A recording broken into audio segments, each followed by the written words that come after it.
মৌলবী আশরাফ আলী তানভীরে নসরুতি গ্রন্থের 12 পৃষ্ঠায় হযরত জাবের রাদিয়াল্লাহু তাআলা আনহু হতে বর্ণিত একটি হাদিস তুলে ধরেছেন।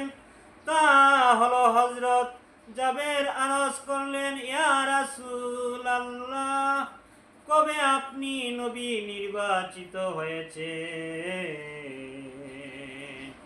নবীজি সাল্লাল্লাহু তাআলা আলাইহি ওয়াসাল্লাম বললেন, আদম আলাইহিস সালাম যখন রূহ এবং দেহের মাঝখানে ছিলেন, তখন আমার নিকট হতে নবুয়তের শপথ নেওয়া হয়েছে।